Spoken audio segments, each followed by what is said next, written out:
إن الحمد لله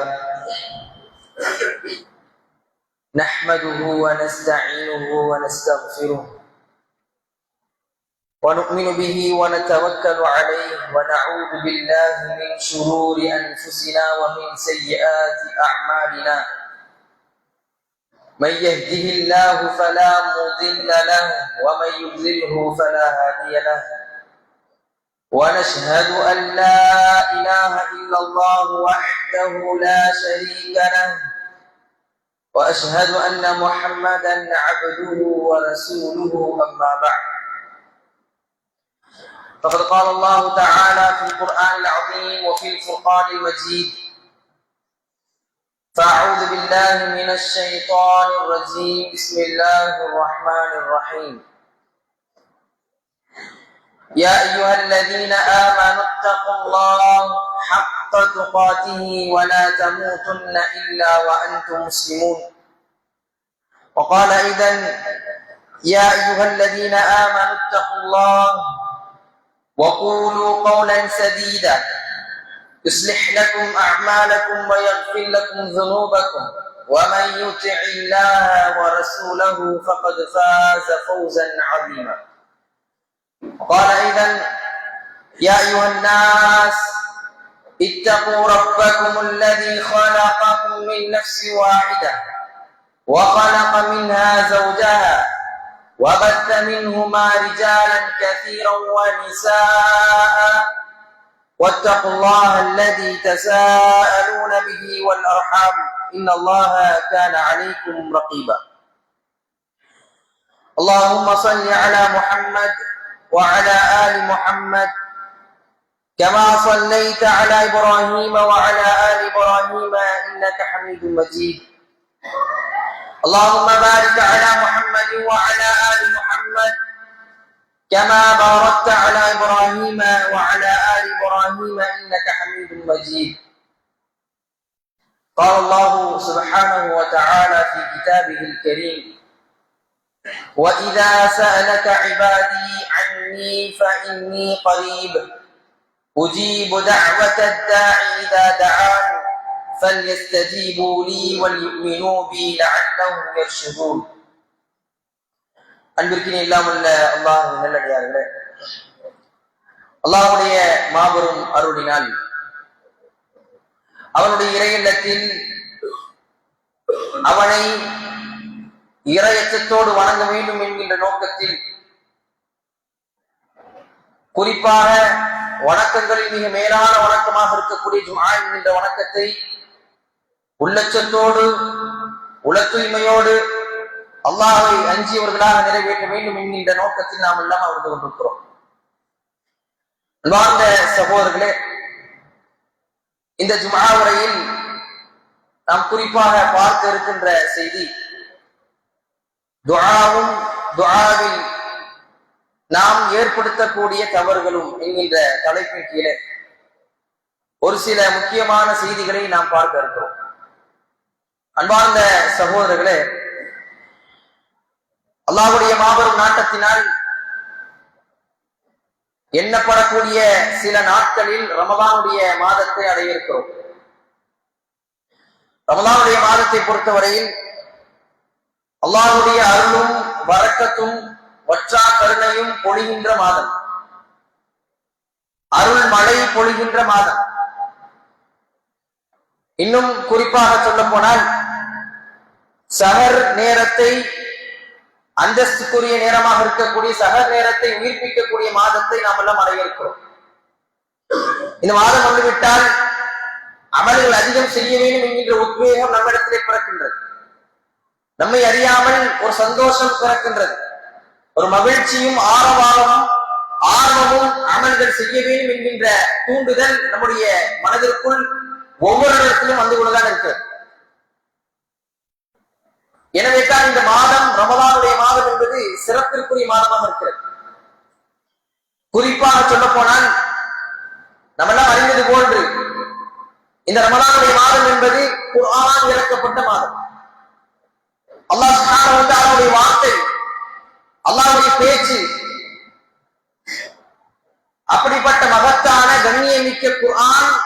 இறக்கப்பட்ட மாதமாக இருக்கக்கூடிய இந்த ரமலான் இந்த குர்ஆனின் மூலமாக சிறப்பு பெறுகின்றது. ஏனைய மாதத்தை காட்டிலும் ஏன் இந்த ரமலான் இந்த அளவுக்கு சிறப்புகளையும் அந்தஸ்துகளையும் அடங்கி இருக்கிறது என்று சொன்னால் மிக முக்கியமான ஒரு அம்சம் குர்ஆன் அருளப்பட்டிருக்கிறது. அன்பார்ந்த சகோதரர்களே, எனவே தான் இந்த மாதத்தில் அல்லாஹ் ஒரு பரக்கத்தை வைத்திருக்கிறார். இந்த மாதம் வந்துவிட்டால் நம்மிலே பெரும்பாலானோர் அதிகமான அமல்களை செய்யக்கூடியவர்களாக மாறுகின்றோம். அமல்களை செய்யாமல் இருக்கக்கூடியவர்கள் அமல்களை செய்வார்கள். கொஞ்சம் நெஞ்சம் அமல்களை செய்து கொண்டிருப்பவர்கள் கொஞ்சம் அதிகப்படுத்தி செய்வார்கள். அதிகமாக செய்து கொண்டிருந்த அமல்கள் இன்னும் அதிகமாகும் என்று இப்படி இந்த குறிப்பிட்ட ஒரு மாதம் நம்முடைய உள்ளங்கள் ஆர்வத்திலும் ஆசையிலும் இபாதத்துடைய விஷயத்தில் ஈடுபாடோடு இருக்கிறது என்று சொன்னால் அது அல்லாஹ்வுடைய அருளும் பரக்கத்தும் நிறைந்த ஒரு மாதமாக இருப்பதனால். எனவே தான் மற்ற மாதங்களை காட்டிலும் இந்த மாதத்தில் தொழுகையை அதிகப்படுத்துகிறோம். அதற்காக ஜமாஅத் நடைபெறுகின்றது, ஜமாஅத்தாக தொழுவிக்கப்படுகின்றது. இன்னும் சொல்ல போனால் குர்ஆன் ஓதுதல் என்பது மிகச்சிறந்த ஒரு அமல். ஆனால் இன்றைக்கு பலரும் தன்னுடைய மனதில் நினைத்துக் கொண்டிருக்கக்கூடிய விஷயம் என்னன்னு சொன்னா ரமலானுடைய மாதம் தான் குர்ஆனுக்கான மாதம் என்று சொல்லக்கூடிய அளவிற்கு பலருடைய நிலை இருக்கிறது. அல்லாஹ் சுப்ஹானஹு வ தஆலா அவனுடைய பேச்சை அவனுடைய வார்த்தையை ஒவ்வொரு நாளும் படிக்க வேண்டும். அப்படி படித்துக் கொண்டிருக்கக்கூடியவர்களுக்கு அல்லாஹ் சுப்ஹானஹு வ தஆலா அருள் புரியட்டும். ஆனால் கவலைக்குரிய ஒரு அம்சம் நம்முடைய சமுதாயத்தில் அல்லாஹ்வுடைய வார்த்தை குர்ஆன், கண்ணியமிக்க குர்ஆனை ஓதாமல் ரமலானுடைய மாதம் வந்தால் மட்டும் ஓடக்கூடிய நிலையை நாம் பார்க்கிறோம். அப்போ குர்ஆனை எடுக்காத பலரும் கூட இந்த ரமலானுடைய மாதத்தில் குர்ஆனை எடுத்து ஓதுகிறோம். ஓதிக்கொண்டிருந்தவர்கள் ரமலானுடைய மாதம் என்று வந்துவிட்டால் ஜுசு கணக்கில் முடிக்கக்கூடிய ஒரு சூழ்நிலையை பார்க்கிறோமா இல்லையா? 15 ஜுசு, 30 ஜுசு, அல்லது ஒரு சில பேர் 2 குர்ஆன் முடிக்கக்கூடிய அளவிற்கு ஈமானி உறுதியோடு இறையச்சத்தோடு அமல்களை செய்யக்கூடிய பல மக்களையும் நாம் பார்க்கிறோம். ஆனால் அன்பார்ந்த சகோதரர்களே, நாம் குறிப்பாக இந்த ஜும்ஆவுடைய பார்க்க இருக்கின்ற செய்தி என்னன்னு சொன்னா ரமலானுடைய மாதத்தில் எல்லா அமல்களையும் தொழுகை, நோன்பு, குர்ஆன் ஓதுதல், அல்லாஹ்வை நினைவு கூறுதல் என்று சொல்லி எதுவாக இருந்தாலும் அதிகமாக செய்யக்கூடிய நாம் துஆ பிரார்த்தனை செய்தல் என்பதில் கவனக்குறைவாக இருக்கிறோம். இந்த ஜும்ஆவுரையில் பிரார்த்தனை என்கின்ற தலைப்பு எடுப்பதற்குள்ளான காரணம் என்னன்னு சொன்னா ரமலானுடைய மாதம் அடைந்து விட்டால் அமல்களை செய்ய வேண்டும் என்று ஆர்வம் இருக்கிறது, செய்கின்றோம் அல்ஹம்துலில்லாஹ். அதே நேரத்தில் துஆ செய்வதை அதிகப்படுத்த மாட்டேங்கிறோம், அதிகப்படுத்த மறந்து விடுகின்றோம், அல்லது நமக்கு நேரம் இல்லை என்கின்ற ஒரு சூழல் ஏற்படுகின்றது. கேட்ட நேரம் இல்லை, தொழுகின்றோம், சுன்னத்தான வணக்கங்களை நிறைவேற்றுகின்றோம். ஆனால் மிக முக்கியமான வணக்கமாக இருக்கக்கூடிய அத்துஆ முஹ்ல் இபாதா, பலவீனமான செய்தியாக இருந்தாலும் கருத்து சரியான இபாதத் என்பது, அதாவது துஆ என்பது இபாதத்தினுடைய முதுகெலும்பு, மிக முக்கியமான ஒரு அம்சம். எல்லா வணக்கங்களிலும் இந்த துஆ இடம்பெறும். அப்படிப்பட்ட மிக முக்கியமான துஆவிற்கு நாம் நேரம் கொடுப்பது கிடையாது. கொஞ்ச நேரம் துஆ செய்யும், அதை விட்டுருவோம். ஆனால் அன்பான சகோதரர்களே, உண்மையில் இந்த துஆ என்பது அனைவரும் செய்யக்கூடிய ஒரு அமல். பணக்காரனாக இருந்தாலும் சரி, ஏழையாக இருந்தாலும் சரி, கஷ்டத்தில் உள்ளவர்கள், கஷ்டத்தில் இல்லாதவர்கள், தேவை உள்ளவர்கள், இப்படி எல்லோரும் கேட்க வேண்டிய ஒரு அமல், செய்ய வேண்டிய ஒரு அமல். நாம என்ன நினைச்சிட்டு இருக்கிறோம்? எனக்கு தான் ஆடை இருக்குது, எனக்கு தான் உணவு இருக்குது, எனக்கு தான் குடும்பம் சீராக போய் கொண்டிருக்கிறது என்று அல்லாஹ் கொடுக்கக்கூடிய அனைத்து அருள்கொடைகளையும் நாம் அனுபவித்துக் கொண்டு துஆ கேட்பது மறந்து விடுகின்றோம். ஏதோ தேவையற்றவர்களை போன்று நம்முடைய செயல்பாடுகள் இருக்கிறது. அன்பார்ந்த சகோதரர்களே, அல்லாஹு அஸ்ஸமத், அவன் மட்டும்தான் தேவையற்றவன். நாம் எல்லாம் ஒவ்வொரு நாளும் தேவையுள்ளவர்கள். ஒவ்வொரு நாளும் நமக்கு உணவு தேவைப்படுகிறது, ஒவ்வொரு நாளும் உடை தேவைப்படுகிறது, ஒவ்வொரு நாளும் மகிழ்ச்சி தேவைப்படுகின்றது, ஒவ்வொரு நாளும் அமைதி தேவைப்படுகின்றது. இதுவெல்லாம் ஒரு மனிதனுடைய பலவீனம். அனைத்தின் பக்கமும் தேவையுடையவன் மனிதன். ஒவ்வொரு நாளும் அதிகமாக பிரார்த்தனை செய்து கொண்டே இருக்க வேண்டும். அன்பார்ந்த சகோதரர்களே, நம்மிலே பலரை பார்க்கிறோம். நபி ஸல்லல்லாஹு அலைஹி வஸல்லம் சொன்னார்கள், அத்துஆ லா யருது பைனல் அஸான் வல் இகாம், அஸானுக்கும் இகாமத்துக்கும் மத்தியில் கேட்கப்படக்கூடிய துஆ மறுக்கப்படாது என்று சொன்னார். இந்த நேரத்தில் எத்தனை பேர் பள்ளிவாயில் இருக்கிறோம்? சிந்தித்து பாருங்க. இந்த நேரத்துல நபி ஸல்லல்லாஹு அலைஹி வஸல்லம் அவர்களுடைய வார்த்தை சும்மா யாரோ சொல்லல, நபி ஸல்லல்லாஹு அலைஹி வஸல்லம் சொல்கிறார்கள், உங்களுடைய தேவைகளை, கஷ்டங்களை, நஷ்டங்களை, பிரச்சனைகளை தீர்ப்பதற்காக எடுத்துக்கொள்ளக்கூடிய ஆயுதமாக இருக்கக்கூடிய துஆவை நீங்கள் அஸானுக்கும் இகாமத்துக்கும் மத்தியில் கேட்டால் அல்லாஹ் அதை மறுக்க மாட்டான் என்று சொல்லி காட்டினார்கள். இன்றைக்கு நம்மில் எத்தனை பேர் அந்த நேரத்தில் பள்ளிவாசலுக்குள் வந்து அமர்ந்து துஆ கேட்கிறோம்? சிந்தித்து பாருங்க. ஒவ்வொருவரும் தன்னை கேட்டுக்கொள்ள வேண்டும். துஆ என்பது மிக முக்கியமான ஒரு இபாதத், புரிந்துவிட்டோம். ஆனால் அதற்கான குறிப்பிட்ட நேரத்தை நபி ஸல்லல்லாஹு அலைஹி வஸல்லம் சொன்னார்கள். அந்த நேரத்தில் எத்தனை பேர் இருக்கிறோம்? பலருடைய எண்ணப்போக்கு எப்படி இருக்குன்னு சொன்னா, இகாமத் சொன்னாதான் என்ன செய்யணும், பள்ளிவாசலுக்குள்ள வரணும். இன்றைக்கு வெளிமைக்கு போடப்படுகின்றது பல பள்ளிவாசல்கள்ல. அதனால் கிராஸ் சவுண்ட் எப்ப கேட்குதோ அப்பதான் வீட்டை விட்டு வெளியே வருகிறோம். ஃபஜ்ருடைய தொழுகையில நம்ம நிறைய பேரை பார்க்கிறோம். இகாமத் சொல்லக்கூடிய நேரத்தில் வருவாங்க, அல்லது காசு ஓடப்படக்கூடிய நேரத்தில் வருவார்கள். எவ்வளவு பெரிய பலகீனம்! தொழுகைக்காக வருகின்றோம், அதுல மாற்று கருத்து இல்ல.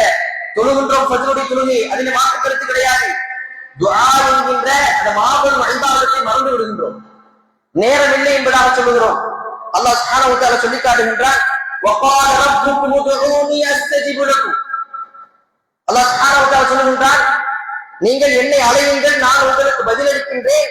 இன்னல்லதீன யஸ்தக்பிரூன அன் இபாதத்தி சயதுகுலூன ஜஹன்னம தாஹிரீன்.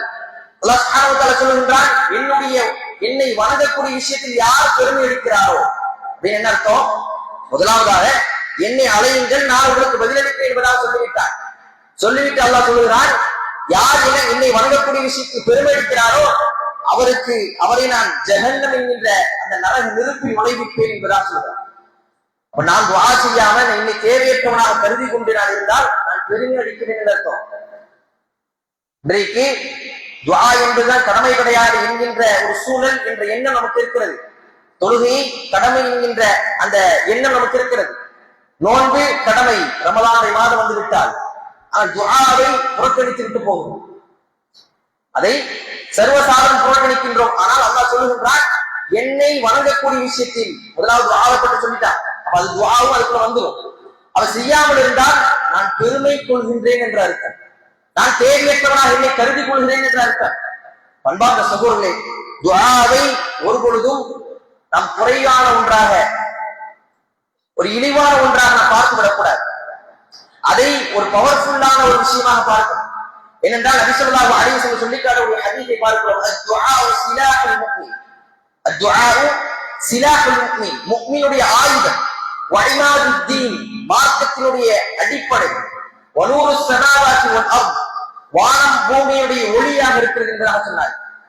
இதற்கு விளக்கமாக சொல்லும் பொழுது இப்னு கய்யிம் ரஹிமஹுல்லாஹ் அவர்கள் சொல்கின்றார்கள், வத்துஆஉ மின் அன்ஃபஇல் அத்வியா. துஆ என்பது எல்லா மருந்துகளை விடவும் மிக பலன்மிக்க ஒன்றாக இருக்கிறது. அதாவது ஏன் பலன் அப்படின்னு சொன்னா சொல்லுகின்றார், அதுபுல் பலா, அது எந்த சோதனை நம்மை வந்து அடைகின்றதோ அதற்கு எதிரியாக இருக்கிறது, எதிராக செயல்படுகிறது என்று சொல்லிவிட்டு யுதாஃபிஉஹு வ யுஆலிஜுஹு வ யம்னஉ நுஸூலஹு வ யர்ஃபஉஹு.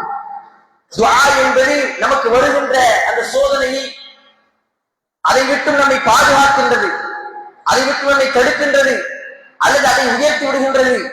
அவ் யுஹஃபிஃபுஹு இதா நஸல, நம்மை வந்து அடைந்தாலும் அந்த துஆ என்பது அந்த சோதனையை குறைவாக நமக்கு பாதிப்பை ஏற்படுத்தக்கூடிய விஷயமாக மாற்றுகின்றது என்பதாக சொன்னார்.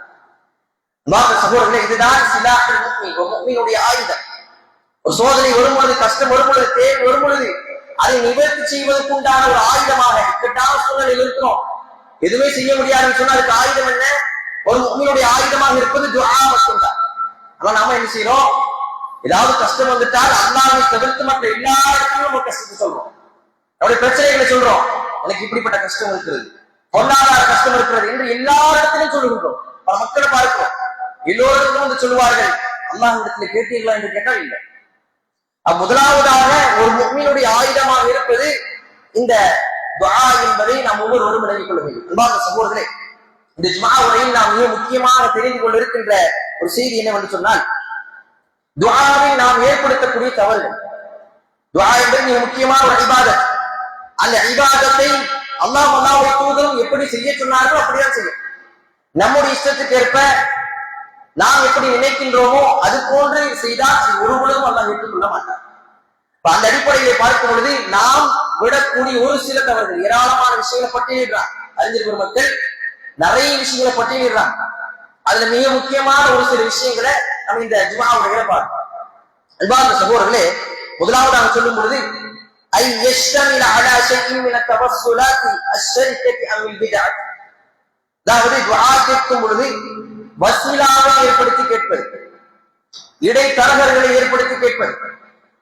இன்றைக்கு பார்க்கின்றோமா இல்லையா? இறந்தவர்களிடத்தில், வழிமார்களிடத்தில், அவுலியாக்களிடத்தில், நல்லோர்கள் முன்னோர்கள் என்று சொல்லி அவர்கள் தான் அல்லாஹ்விடத்திலே சேர்த்து வைப்பார்கள் என்ற ஒரு தவறான நம்பிக்கையில், ஒரு வழிகேட்டினுடைய பாதையில் இன்றைக்கு துஆவை செய்து கொண்டிருப்பதை பார்க்கிறோம். எப்படி அவர்கள் தான் நல்லவர்கள், அவர்களிடத்திலே சென்று கேட்டால் அல்லாஹ் அதை நிவர்த்தி செய்வான் என்று அல்லாஹ்வுடைய ஆற்றலை குறைத்து, அல்லாஹ்வுடைய மகிமையை மதிப்பை குறைத்து இழிவுபடுத்தி வசீலாவை இடைத்தரகர்களை ஏற்படுத்தி துஆ கேட்கக்கூடிய நிலை பார்க்கிறோம். அதற்கு அல்லாஹ் மிகப்பெரும் மறுப்பை தன்னுடைய திருக்குர்ஆனில் சொல்லி காட்டுகிறார். அல்லாஹ் சுப்ஹானஹு வ தஆலா வஇதா சஅலக இபாதி அன்னி ஃபஇன்னி கரீப் உஜீபு தஅவத்தத் தாஇ இதா தஆன். அல்லாஹ் சொல்றான், நபியே என்னை பற்றி உம்மிடத்தில் கேட்கிறார்கள், நீங்கள் சொல்லுங்கள் நான் பக்கத்தில் இருக்கிறேன். உஜீபு தஅவத்தத் தாஇ இதா தஆன், அழைக்கக்கூடிய உடைய அழைப்புக்கு நான் பதிலளிக்கிறேன் என்பதா அல்லாஹ் சுப்ஹானஹு வ தஆலா சொல்றான். இதுல தனக்கு கேட்பதற்கு பதிலளிப்பதற்கு ஆற்றல் இல்லை என்பதா சொல்றானா? மரணித்தவர்களுக்கு தான் ஆற்றல் கிடையாது, அவர்கள் மரணித்து விட்டார்கள், அவர்கள் அல்லாஹ்வால் படைக்கப்பட்ட ஒரு படைப்பு, அவர்களுக்கும் அல்லாஹ் தான் பதிலளிக்க வேண்டும் அவருடைய துஆவுக்கும். அப்படிப்பட்ட நிலையில் இன்றைக்கு இடைத்தரகர்களை ஏற்படுத்திக் கொண்டிருக்கக்கூடிய சூழ்நிலையை பார்க்கிறோம். இப்படி கேட்பது என்பது அறவே கூடாது, இது மிகப்பெரும் ஒரு ஷிர்க். அல்லாஹ் சுப்ஹானஹு வ தஆலா தெளிவா சொல்றான், வல்லதீன யதுஊன மின் தூனில்லாஹ் லா யഖ்லுகூன ஷைஅன் வ ஹும் யഖ்லுகூன். வல்லதீன யதுஊன மின் தூனில்லாஹ், அல்லாஹ் அல்லாமல் அவர்கள் வணங்குகிறார்களா இல்லையா, அழைக்கிறார்களா இல்லையா, அவர்கள் எதையும் படைக்கல, அவர்களே படைக்கப்பட்டவர்கள் தான். எப்படி சொல்றான்? அல்லாஹ் அல்லாமல் எதை அழைக்கின்றார்களோ அவர்கள் எதையும் படைக்கல, அவர்களே படைக்கப்பட்டவர்கள் தான். அவர்களுக்கு கேட்கிறீங்க, உங்களுக்கு எப்படி கண் இருக்குதோ வாய் இருக்குதோ அதே போலதான் அவர்கள்.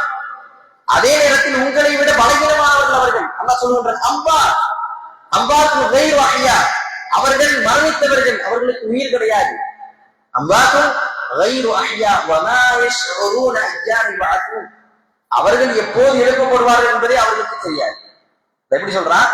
அல்லாஹ் இந்த இணை கற்பிக்கக்கூடியவர்களுக்கு கொடுக்கக்கூடிய கேள்வியும் பதிலும் மிக அற்புதமாக இருக்கும். அழகாக பதில சொல்லுவாங்க, சிந்திக்கக்கூடிய விதமாக அல்லாஹ் சுப்ஹானஹு வ தஆலாவுடைய பதில் இருக்கும். அதான் கேட்கிறான், அவர்கள் எப்போது எழுப்பப்படுவார்கள் என்பதை அவர்களுக்கு தெரியாமல் இருக்கும்போது என்ற பதிலே அவர்களுக்கு தெரியாது. நீங்கள் கேட்கக்கூடிய கேள்விகளுக்கு, நீங்கள் சொல்லக்கூடிய தேவைகளுக்கு, உதவிகளுக்கு அவர்கள் எப்படி உதவி செய்வார்கள் என்பது அல்லாஹ் சுப்ஹானஹு வ தஆலா கேட்கக்கூடிய ஒரு நிலையை நாம் பார்க்கிறோம். முதலாவதாக நாம் விளங்கிக் கொள்ள வேண்டும், ஒவ்வொருவரும் துஆ என்பது நேரடியாக அல்லாஹ்விற்காக மட்டும் கேட்க வேண்டும். இஹ்லாஸ், தக்வா, அந்த அடிப்படையில கேட்க வேண்டும் தவிர இடைத்தரகர்கள் யாரும் இருக்கக்கூடாது. அதே நேரத்தில் இதே விஷயத்தை இன்னொரு விதமாக புரிந்து கொள்ள வேண்டும். அல்லாஹ் சுப்ஹானஹு வ தஆலா திருமறை குர்ஆனிலே சொல்கிறார், வபுதகு இலைஹில் வஸீலத வஜாஹிது ஃபீ ஸபீலிஹி லஅல்லகும் துஃப்லிஹூன், நீங்கள் அல்லாஹ்வின் பக்கம் நெருங்குவதற்கு வசீலாவை ஏற்படுத்திக் கொள்ளுங்கள் என்பதாக சொல்றாங்க. இன்னொரு வசனத்துல, நீங்கள் அல்லாஹ்வின் பக்கம் நெருங்குவதற்கு, அவரிடத்தை உதவி தேடுவதற்கு, அவனை அழைப்பதற்கு நீங்கள் வசீலாவை ஏற்படுத்திக் கொள்ளுங்கள். அப்படின்னா என்ன அர்த்தம்? அன்பார்ந்த சகோதரர் நன்றாக விளங்கிக் கொள்ள வேண்டும். துஆ என்பது சும்மா நாம என்ன செய்தாலும் சரி துஆ கேட்கலாம் ஏற்றுக்கொள்வார் அப்படி கிடையாது. வசீலாவாக அல்லாஹ்வை கட்டுப்படுதல் என்பது ஒன்று இருக்கு. எப்படி அல்லாஹ் எதை நமக்கு கட்டளையாக இருக்கிறானோ, எதை தடுத்திருக்கிறானோ, ஹலால் ஹராம் என்று எதையெல்லாம் சொல்லியிருக்கிறானோ அதை பேணிய அடிப்படையில் நாம் துஆ செய்ய வேண்டும். நான் என்னுடைய இஷ்டத்துக்கு தான் இருப்பேன், பாவத்தை தான் செய்வேன், தொழுகை சொல்ல மாட்டேன், எந்த ஒரு அமலையும் செய்ய மாட்டேன், கடமைகளை நிறைவேற்ற மாட்டேன், ஆனா தேவை நான் மட்டும் துஆ கேட்பேன் அப்படின்னா இது எப்படி நியாயமாக இருக்குமா? இயல்பாக மனிதன் யோசித்தாலே, மனிதனுக்கு மனிதன் இப்படிப்பட்ட நிலை இருந்தாலே அது உதவி செய்ய மாட்டான். ஆனா அல்லாஹ் சுப்ஹானஹு வ தஆலா நாம் எதை எதிர்பார்க்கிறோம்? அவன் சொன்ன விஷயங்கள் எல்லாம் நான் செய்ய மாட்டேன், பாவத்தையும் செய்வேன், அமல்களையும் செய்ய மாட்டேன், ஆனா துஆ மட்டும் கேட்பேன் என்று சொன்னால் அது ஒரு பொழுது முடியாது. அப்போ அதுதான் இங்க அல்லாஹ் சுப்ஹானஹு வ தஆலா சொல்லி காட்டுகிறான், நீங்கள் அல்லாஹ்விடத்தை அழையுங்கள். எப்படி அழைக்கணும்? நீங்கள் இபாதத் செய்த நிலையில், அவனுக்கு கட்டுப்பட்ட நிலையில், தொழுத நிலையில், நோன்பு பிடித்த நிலையில், பாவங்களை விட்டும் விலகிய நிலையில் அவனிடத்தில் நீங்கள் என்ன செய்யுங்க, துஆ செய்யுங்கள் என்பதாக இமாம்கள் அதற்கான விளக்கத்தை சொல்றாங்க. இதற்கு ஒரு ஆதாரமாக ஒரு ஹதீஸை நம்மால் பார்க்கணும். நபி ஸல்லல்லாஹு அலைஹி வஸல்லம் சொல்றாங்க, யா அய்யுஹன் நாஸ், மக்களே, இன்னல்லாஹ தய்யிபுன் லா யக்பலு இல்லா தய்யிபா. அல்லாஹ் சுப்ஹானஹு வ தஆலா அவன் தூய்மையானவன், அவன் தூய்மையானதை தவிர வேறு எதையும் அவன் ஏற்றுக்கொள்ள மாட்டான். நாம் துஆ செய்யும் பொழுது அசுத்தத்தோடு, அழுக்கோடு, பாவங்களோடு, கடமைகளை நிறைவேற்றாமல், ஹலால் ஹராம்களை பேணாமல் வாழ்ந்தால், அந்த நேரத்தில் துஆ கேட்டால் அல்லாஹ் எப்படி ஏற்றுக்கொள்வான்? அல்லாஹ் தூய்மையானவன், நாம் தூய்மையாக இருக்கக்கூடிய நிலையில் கேட்க வேண்டும். அதுதான் அந்த வசீலா. அந்த நிலையோடு அல்லாஹ்வை நாம் நெருங்க வேண்டும், அல்லாஹ்விடம் துஆ செய்ய வேண்டும். சொல்லிவிட்டு சொன்னார்கள் நபி ஸல்லல்லாஹு அலைஹி வஸல்லம் அவர்கள், வதக்கர ரஜுல், ஒரு மனிதர் யுதீலு ஸஃபர், நீண்ட தூரம் பயணம் செய்கின்றார். அஷ்அஸ அக்பர யமுத்து யதஹு இல ஸமா, அவருடைய முடி பரட்டையாக இருக்கிறது, புழுதி படிந்ததாக இருக்கிறது. அவர் தன்னுடைய கையை உயர்த்தி அல்லாஹ்விடத்தில் யா ரப் யா ரப், இறைவனே இறைவனே என்று சொல்லி அவர் என்ன செய்கின்றார், துஆ கேட்கிறார். வமதஅமஹு ஹராம், ஆனால் அவருடைய உணவு ஹராம். வமஷ்ரபஹு ஹராம், அவருடைய குடிபானம் ஹராம். வமல்பஸஹு ஹராம், அவருடைய ஆடை ஹராம். அல்லாஹ் சொன்னார்கள், வஹுதிய பில் ஹராம் ஃபஅன்னா யுஸ்தஜாபு லக். இப்படி எல்லாமே ஹராமாக இருக்கக்கூடிய நிலையில் ஒருவர் துஆ செய்கிறார் என்றால் அல்லாஹ் அதை எப்படி ஏற்றுக்கொள்வான் என்பதாக கேள்வியாக முடிக்கிறார். அதை எப்படி ஏற்றுக்கொள்வான்? அன்பான சகோதரர், சிந்தித்து பார்க்க வேண்டும். இந்த ஹதீஸுக்கு விளக்கம் சொல்லும் போது இமாம்கள் சொல்கிறார்கள், முதலாவது சொன்ன அந்த வர்ணனை இருக்கிறா இல்லையா, ஒரு மனிதர் வருகின்றார், நீண்ட தூர பயணம், அவருக்கு முடி களைந்திருக்கிறது, பரட்டையாக இருக்கிறது, புழுதி படிந்திருக்கிறது. அதே நேரத்தில் அவர் அல்லாஹ்விடத்திலே கையை உயர்த்துகின்றார், மேலும் யா ரப் யா ரப் என்று 2 முறை சொல்லுகின்றார். இந்த வர்ணனைகளை சொல்லும் பொழுது இது பிரார்த்தனை ஏற்றுக்கொள்ளப்படுவதற்கு உண்டான அம்சங்கள். எப்படி சொல்றாங்க? யுதீலு ஸஃபர், இன்னொரு ஹதீஸிலே வருகின்றது, ஸலாத்து தஅவாத்து முஸ்தஜாபத்து, 3 பிரார்த்தனைகள் ஏற்றுக்கொள்ளப்படும். எப்படி? லா ஷக்க ஃபீஹின்ன, அது எந்த ஒரு சந்தேகம் கிடையாது என்று சொல்லிவிட்டு அந்த 3 நபர்களில் ஒருவர் பயனாளியாக இருக்கக்கூடிய ஒருவர். பயணத்தில் ஒரு துஆ செய்தால் அல்லாஹ் அதை ஏற்றுக்கொள்வார். அப்ப ஒன்று, அவர் பயனாளியாக இருக்கிறார், பிரார்த்தனை ஏற்றுக்கொள்ளப்படுவதற்குள்ள ஒரு காரணம் அவர்கிட்ட இருக்குது. இரண்டாவதாக என்ன? அஷ்அத் அக்பர், அவர் ரொம்ப தேவையுடையவராக இருக்கிறார், அவருடைய முடி பரட்டையாக இருக்கிறது, அப்பொழுது படிந்திருக்கிறது, இப்படி ஒரு தேவையுடைய நிலையில் இருக்கிறார், மிக பலகீனமான ஒரு நிலையில் இருக்கிறார். இப்படிப்பட்ட இவரும் பிரார்த்தனை ஏற்றுக்கொள்ளப்படுவதற்கு தகுதியானவர் தான். அதே நேரத்தில் யமுத்து யதஹு இல ஸமா, அவருடைய கையை வானத்தின் பக்கம் உயர்த்துகின்றார். இது இன்னொரு ஹதீஸிலே பார்க்கிறோம், இன்னல்லாஹ் ஹய், அல்லாஹ் நித்திய ஜீவன், கரீமுன் யஸ்தஹி இதா ரஃபஅ ரஜுலு இலைஹி யதைஹி அய்யருத்தஹுமா சிஃபா. ஒரு மனிதர் அல்லாஹ்விடத்திலே கையை ஏந்துகின்றார், அப்படி ஏந்தி கேட்கக்கூடிய அந்த துஆவை அந்த மனிதனுடைய கையை வெறுமனே விடுவதற்கு அல்லாஹ் வெட்கப்படுகிறான் என்ற ஹதீஸை பார்க்கிறோம். அப்ப இதையும் அதுல கொண்டு வந்து என்ன சொல்றாங்க, கையை உயர்த்தி கேட்பதும் ஒரு பிரார்த்தனை ஏற்றுக்கொள்ளப்படுவதற்கு ஒரு காரணம், அந்த ஒழுக்கங்கள் உள்ளது. இந்த 3ம் இருக்கிறது. 4வதாக யா ரப் யா ரப் என்று சொல்லி 2 முறை இறைவனை அழைத்து கேட்கிறார். இப்படி 4 இருந்த போதிலும் 4மே அல்லாஹ் துஆவை ஏற்றுக்கொள்வதற்குண்டான காரணங்கள் உள்ளதாக இருக்கிறது. அப்படிப்பட்ட இந்த மனிதருக்கு என்ன செய்கின்றார், அவருடைய வாழ்க்கை ஹராமானதாக இருக்கும், அவருடைய வாழ்க்கை வட்டியில் இருக்கிறது, ஹராமான முறையில் அவருடைய உணவு இருக்கிறது, அவருடைய குடிபானம் இருக்கிறது, அவருடைய உடை இருக்கிறது. இந்த நிலையில் அல்லாஹ் ஏற்றுக்கொள்ள மாட்டான் என்பதாக இதற்கு விளக்கம் சொல்றாங்க. சிந்தித்து பார்க்கணும். இன்னைக்கு நம்ம எத்தனையோ பிரார்த்தனைகளை செய்கின்றோம், ஆனால் எல்லாம் அல்லாஹ்விடத்தில் ஏற்றுக்கொள்ளப்பட்டதா என்று கேட்டால் இல்லை. அப்ப யோசித்து பார்க்கணும், ஏற்றுக்கொள்ளப்படவில்லை என்றால் அதில் ஒரு காரணம் என்ன, நான் என்னுடைய வாழ்க்கையில் சரியான முறையில் இருக்கின்றேனா என்பதை சிந்தித்து பார்க்கணும்.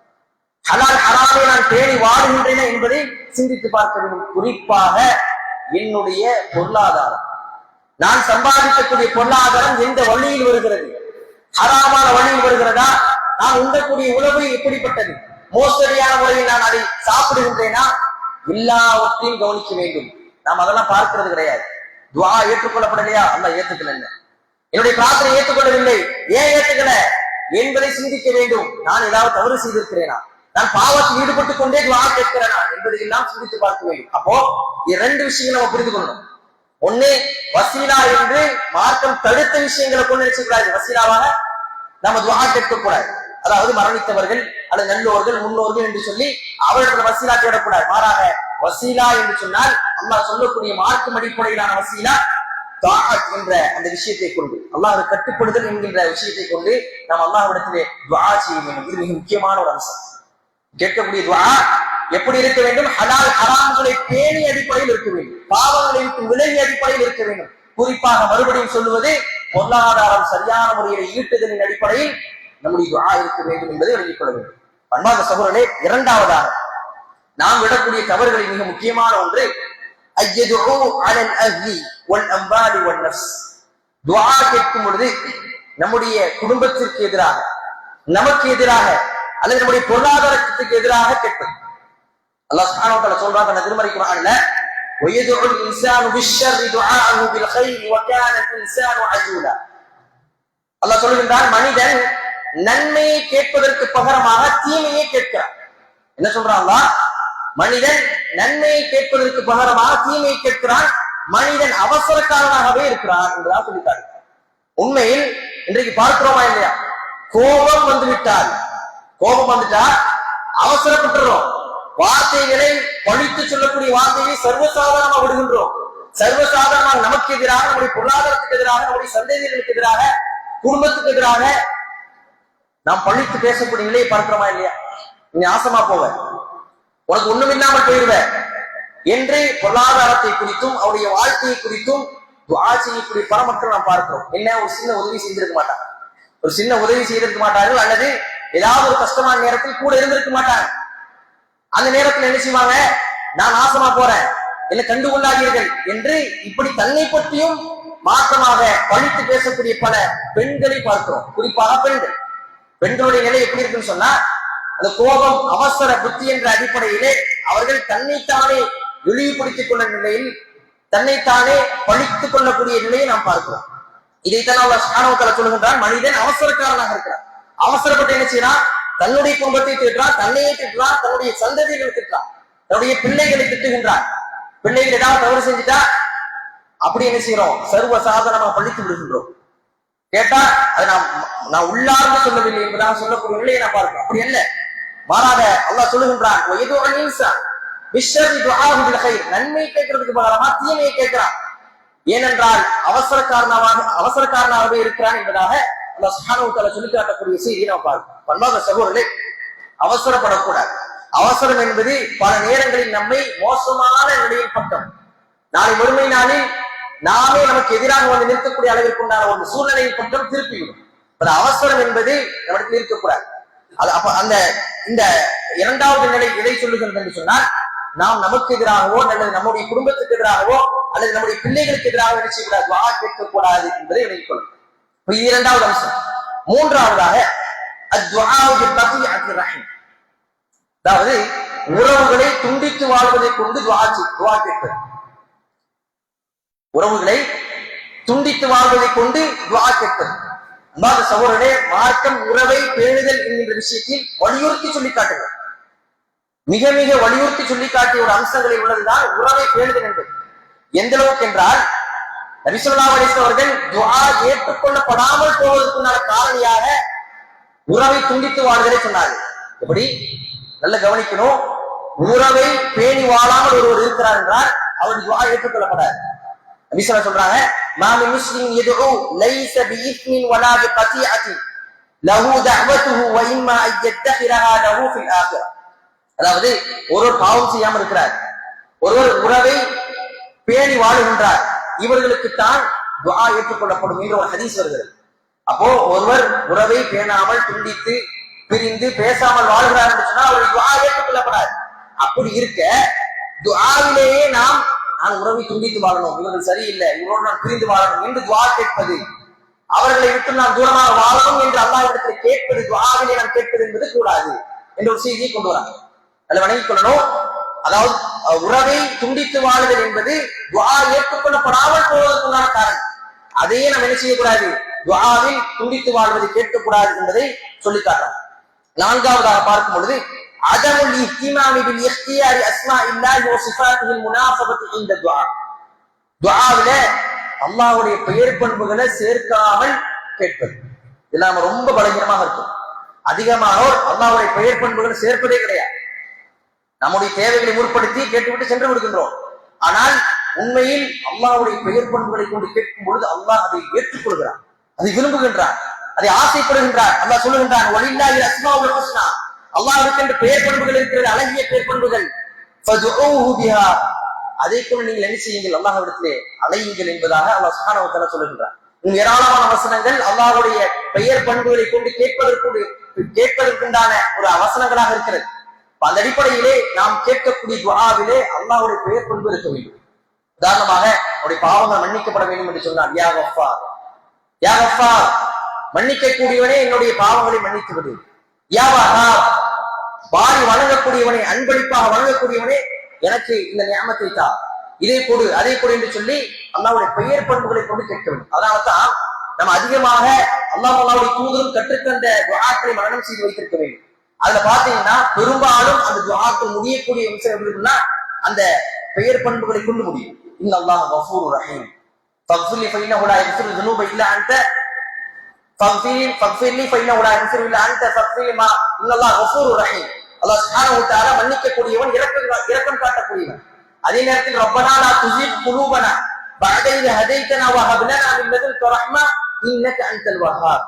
கடைசி எப்படி முடியுது? இன்னக அன்தல் வஹ்ஹாப். இப்படி பெரும்பாலான துஆக்கள் அல்லாஹ்வுடைய பெயர் பண்புகளோடு முடியக்கூடிய ஒரு நிலையை நம்ம பார்க்கணும். அந்த அடிப்படையில் பார்க்கும் பொழுது பெயர் பண்புகளை அதிகமாக நம்முடைய துஆக்களை சேர்த்துக் கொள்ள வேண்டும். இது நம்மள பலரும் கேட்காமல் இருக்கக்கூடிய சூழ்நிலையை பார்ப்போம். இன்னும் ஏராளமான செய்திகள் இருக்கிறது.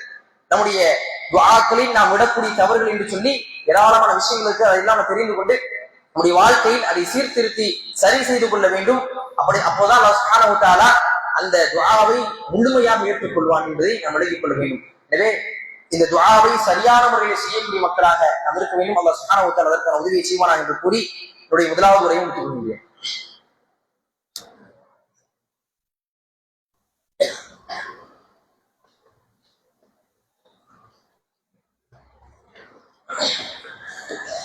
அல்ஹம்துலில்லாஹி ரப்பில் ஆலமீன் வஸ்ஸலாத்து வஸ்ஸலாமு அலா மன் லா நபிய பஅத அம்மா பஅத். அன்பிற்கு எல்லாம் வல்ல அல்லாஹ்வின் நல்லடியார்களே, முதலாவது உரையில் துஆவை குறித்து அதில் நாம் ஏற்படுத்தக்கூடிய தவறுகள் குறித்து பார்த்தோம். அன்பார்ந்த சகோதரர்களே, நபி ஸல்லல்லாஹு அலைஹி வஸல்லம் அவர்கள் சொன்னார்கள், ஸலாத்து தஅவாத்தின் லா துரத்து, மூன்று நபர்களுடைய துஆக்கள் மறுக்கப்படாது என்று சொல்லி, தஅவத்துல் வாலிதி லிவலதிஹி, மேலும் வதஅவத்துஸ் ஸாயிமி வதஅவத்துல் முஸாஃபிர், அதாவது ஒரு தந்தை தன்னுடைய மகனுக்காக கேட்கக்கூடிய துஆ, மேலும் ஒரு நோன்பாளி கேட்கக்கூடிய துஆ, மேலும் ஒரு பயனாளி கேட்கக்கூடிய ஒரு துஆ. இந்த மூன்று துஆக்களும் அல்லாஹ்விடத்திலே மறுக்கப்படாது என்பதாக சொன்னார். இப்ப நம்ம எல்லாம் ரமலானுடைய மாதத்தை அடைய இருக்கிறோம். அந்த மாதம் குறிப்பாக எதில் சிறந்து விளங்குகிறது என்று சொன்னால் நோன்பு அதிலே கடமையாக்கப்பட்டிருக்கிறது. நோன்பின் மூலமாகத்தான் ரமலான். அந்த அடிப்படையில் அந்த நாட்கள் முழுவதுமாக நாம் நோன்பு நோற்போம், கண்டிப்பாக நோற்றாக வேண்டும். அந்த நேரத்தில் மற்ற மாதங்களை காட்டிலும் இந்த மாதத்தில் நாம் செய்யக்கூடிய அந்த பிரார்த்தனை என்பது அல்லாஹ்வுக்கு ஏற்றுக்கொள்ளப்படுகிறது. ஏன்னா தஅவத்து ஸாயிம், நோன்பாளுடைய துஆ மறுக்கப்படுவது இல்லை என்பதாக வரக்கூடிய ஹதீஸ் நமக்கு மிகப்பெரிய ஒரு பாடமாக இருக்க வேண்டும். 30 நாட்களும் அதிகமாக பிரார்த்தனை ஈடுபட வேண்டும். எப்படி தராவுடைய தொழுகைக்கு ஆர்வத்தோடு வருகிறோமோ, எப்படி குர்ஆனை ஜுசுவாக முடிக்கின்றோமோ, அதே போன்று துஆவை அதிகப்படுத்திக் கொள்ள வேண்டும். அதிகமாக துஆ செய்து கொண்டே இருக்க வேண்டும். என்னென்று சொன்ன அன்பான சகோதரர்களே, இந்த மாதம் என்பது குறிப்பாக சொல்ல போனால் எந்த மாதத்துக்கும் இல்லாத ஒரு சிறப்பு. இதா தகல ரமதான் ஃபுத்திஹத் அபுவாபுல் ஜன்னah, சொர்க்கத்தினுடைய கதவுகள் திறக்கப்படுகின்றது. வகுல்லிகத் அபுவாபு ஜஹன்னம், நரகத்தினுடைய வாசல்கள் மூடப்படுகின்றது. வசுல்சிலத்தி ஷயாத்தீன், ஷைத்தான்கள் விலகிடப்படுகிறார்கள் என்கிற ஹதீஸை நாம் ஒவ்வொருவரும் கேள்விப்பட்டிருக்கிறோம். இந்த நாட்களில் ஷைத்தான் அவனுடைய ஊசலாட்டம் என்பது நம்மிடத்தில் இருந்தாலும் நம்மை சுற்றி இருக்கக்கூடிய இந்த அருளும் வரக்கத்தும் நம்மை அமலின் பக்கம் கொண்டு செல்லக்கூடியதாக இருக்கிறது. அமல்களை அதிகமாக செய்வதற்குண்டான ஒரு வாய்ப்பு நம்மை சுற்றிலும் இருக்கிறது. இரவிலே வந்துவிட்டால் தொழுகை, காலையில் பார்த்தால் பள்ளிவாசல்களில் அதிகமாக குர்ஆனை ஓதிக் கொண்டிருப்பார்கள். இதுவெல்லாம் நம்மை நன்மையின் பக்கம் அழைத்து செல்லக்கூடிய காரணிகள். அதோடு சேர்த்து நாம் என்ன செய்ய வேண்டும்? துஆவையும் நாம் அதிகப்படுத்திக் கொண்டே இருக்க வேண்டும். என்று சொன்னால் நபி ஸல்லல்லாஹு அலைஹி வஸல்லம் சொல்லி காட்டக்கூடிய ஹதீஸ் நம் ஒவ்வொருவரும் நினைவில் வைத்துக் கொள்ள வேண்டும். சஹீஹ் நபி ஸல்லல்லாஹு அலைஹி வஸல்லம் al-minbar فقال آمين آمين. விஸ்வாஸ் அவர்கள் மிம்பரிலிருந்து இறங்கி வந்த போது ஆமீன் ஆமீன் என்று 3 தடவை சொல்லிவிட்டு சொன்னார்கள். فلما نزل سئل عن ذلك. ஏன் அப்படி சொன்னீர்கள் என்று கேட்கும் பொழுது அஜானி ஜிப்ரீல், ஜிப்ரீல் என்னிடத்தில் வந்தார். ரஹிம அன்ஃபுன் இம்ரஇன் அத்ரக ரமபான ஃபலம் யுஃபர் லஹ். ஒரு மனிதருக்கு அவருடைய மூக்கு மண்ணை கவட்டும் என்று சொல்லிவிட்டு ஒருவர் ரமலானுடைய மாதத்தை அடைந்த பிறகும் அவருடைய பாவங்கள் மன்னிக்கப்படாமல் இருக்கக்கூடிய ஒருவருடைய மூக்கு மண்ணை கவட்டும் என்பதாக சொன்னார். பன்மாத சகோதரர்களே, ரமலானுடைய மாதம் வந்துவிட்டால் அதிலே எந்த அளவுக்கு நன்மைகளை அதிகப்படுத்திக் கொள்ள முடியுமோ அந்த அளவுக்கு அதிகப்படுத்திக் கொள்ள வேண்டும். குறிப்பாக பாவ மன்னிப்பை அதிகமாக கேட்க வேண்டும். அதான் சொல்றாங்க, பாவம் யாருக்கு மன்னிக்கப்படவில்லையோ, ரமலானை தாண்டியாச்சு, ரமலான் முடித்த பிறகும் ஒருவருக்கு பாவங்கள் மன்னிக்கப்படவில்லை என்று சொன்னால் அவர் மிகப்பெரிய கை செய்தவாள், நஷ்டவாள். அந்த அடிப்படையிலே பார்க்கும் பொழுது துஆ என்ற அந்த இபாதத்தை நாம் அதிகப்படுத்திக் கொள்ள வேண்டும் இந்த நாட்களிலே. என்றால் இந்த நாளில் நோன்பு என்பது கடமையான ஒன்றாக இருக்கிறது. அந்த கடமையான நோன்பை நாம் நோக்கும் பொழுது ஒரு நோன்பாளுடைய அழைப்பை அல்லாஹ் துஆவை ஏற்றுக்கொள்கிறார் என்கிற அம்சத்தை நாம் புரிந்து கொள்ள வேண்டும். எனவே வரக்கூடிய இந்த நோன்பில் அதை நாம் தவறவிட்டு விடாமல் அந்த அரிய வாய்ப்பை பயன்படுத்தி எல்லா அமல்களையும் சரியான முறையில் செய்யக்கூடியவர்களாக, குறிப்பாக இன்றைக்கு பார்த்த பிரார்த்தனை என்கின்ற அம்சத்தை அதனுடைய வழிமுறைகளில் மார்க்கம் எப்படி கற்றுத் தந்திருக்கிறதோ அந்த அடிப்படையில் செய்யக்கூடிய மக்களாக அல்லாஹ் சுப்ஹானஹு வ தஆலா உங்களையும் என்னையும் ஆக்கி அருள்வானா என்று கூறி என்னுடைய இந்த உரையை முடித்துக் கொள்கிறேன். அல்ஹம்துலில்லாஹி ரப்பில் ஆலமீன். அஸ்ஸலாமு அலைக்கும் வரஹ்மத்துல்லாஹி வபரகாத்துஹு.